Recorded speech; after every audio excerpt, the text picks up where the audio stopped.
اللہ رب العزت نے اپنے جلیل قدر پیغمبر حضرت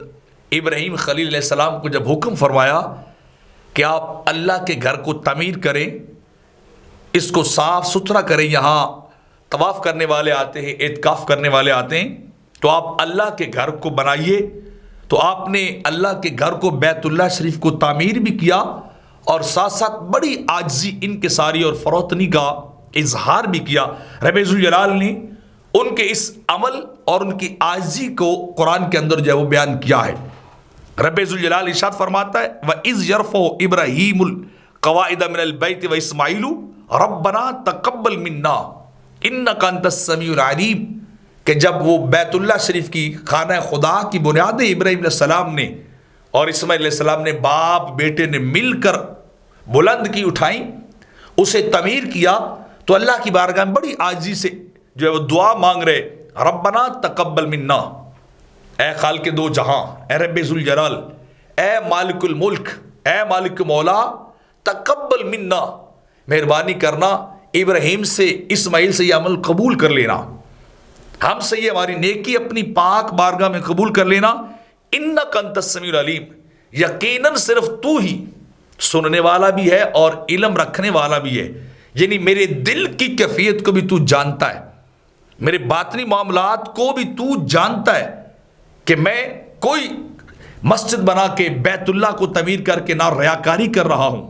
نہ فخر و مباح کر رہا ہوں، نہ جو ہے ریا و سما سے کام لے رہا ہوں، نہ میری نظر اور میری دل و دماغ کے اندر دنیا یا افراد دنیا ہے، انت السمیع العلیم، تو سننے اور جاننے والا ہے، میرے دل میں فقط تیری ذات ہے، تیری رضا کی طلب ہے، اور تو دعا کو سنتا تو میری دعا کو سن لے۔ تو آپ نے اتنا بڑا کام کیا، اتنی بڑی نیکی کی، لیکن عاجزی اس سے بھی بڑھ کے کی۔ کہاں یہ آپ کا عمل اور آپ کی سیرت، اور کہاں آج ہمارا عمل اور ہمارا کردار کہ آج کوئی مسجد بنا لے، آج کوئی اس طرح کا فلاح و بہبود کا کوئی کام کر لے یا مسجد کے ساتھ تعاون کر لے تو تختی لگوانا، ریاکاری کرنا ہم ضروری سمجھتے ہیں۔ ہم پھول نہیں سماتے، پورے محلے پوری برادری کو بتاتے پھر رہے ہوتے ہیں یہ مینار میں نے بنوایا ہے، یہ حصہ میں نے تعمیر کیا ہے، یہ میرا نام لکھا گیا ہے۔ تو ادھر ان کی سیرت سے سبق حاصل کرنا چاہیے جو براہ راست بیت اللہ کو تعمیر کر رہے ہیں لیکن عاجزی اپنے ساتھ چل رہے ہیں، کیونکہ اللہ عاجزی کو پسند کرتا ہے، اللہ کبر و ریاکاری کو کبھی پسند نہیں کرتا۔ حالانکہ حدیث مبارکہ کے اندر تو آیا ہے کہ ان اللہ من بنا للہ مسجدم بن اللہ له بیت فی الجنہ، کہ جو اللہ کے لیے گھر بناتا ہے، مسجد بناتا ہے، اللہ کیا کرتا ہے، اس کے لیے جنت کے اندر گھر بناتا ہے۔ اور قرآن مجید کے اندر انما یتقبل اللہ من المتقین، کہ اللہ نیکیاں اور اچھے اعمال تقوی والوں کو قبول کرتا ہے۔ تو ہمیں